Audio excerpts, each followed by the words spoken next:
അടുത്തത് മദ്യം. അബ്കാരി ആക്ട് 1077 മദ്യത്തിന് നിർവചനം നൽകിയിരിക്കുന്ന section 3 clause 10. Abkari act 1077 section 3 clause 10 പ്രകാരം മദ്യം എന്നതുകൊണ്ട് അർത്ഥമാക്കുന്നത് സ്പിരിറ്റ്, വൈന്, ചാരായം, കള്ള്, ബീറ് തുടങ്ങിയ ആൽക്കഹോൾ അടങ്ങിയ ഏതൊരു പാനീയം അല്ലെങ്കിൽ ദ്രാവകത്തെ മദ്യം എന്ന വിഭാഗത്തിൽ ഉൾപ്പെടുത്താം. ബിയർ. അബ്കാരി ആക്ട് 1077 ബിയറിന് നിർവചനം നൽകിയിരിക്കുന്ന സെക്ഷനാണ് section 3 clause 11.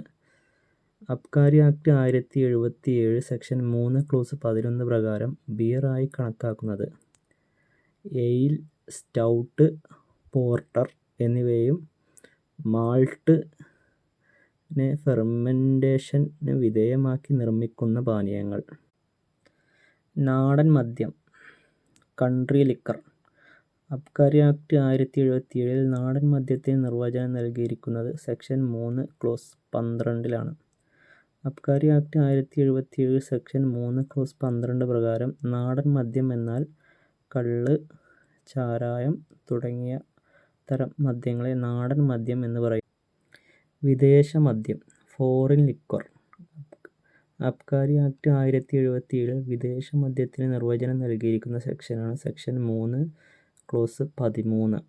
Abkari act 1077 section 3 clause 13 പ്രകാരം വിദേശ മദ്യമായി കണക്കാക്കുന്നത് നാടൻ മദ്യമൊഴികെയുള്ള എല്ലാ മദ്യങ്ങളും ഉൾപ്പെടുന്നു. ഈ നിയമത്തിൻ്റെ ആവശ്യങ്ങൾക്കായി നാടൻ മദ്യം, വിദേശ മദ്യം എന്നിവ തമ്മിൽ സംശയം ഉണ്ടാകുന്ന സാഹചര്യത്തിൽ ഗവൺമെൻറ്റിന് ഒരു വിജ്ഞാപനത്തിലൂടെ ഇവ ഏതാണെന്ന് പ്രഖ്യാപിക്കാവുന്നതാണ്. വിദേശ നിർമ്മിത വിദേശ മദ്യം. അബ്കാരി ആക്ട് 1077 വിദേശ നിർമ്മിത വിദേശ മദ്യത്തിന് നിർവചനം നൽകിയിരിക്കുന്ന സെക്ഷനാണ് സെക്ഷൻ 3 ക്ലോസ് 13A.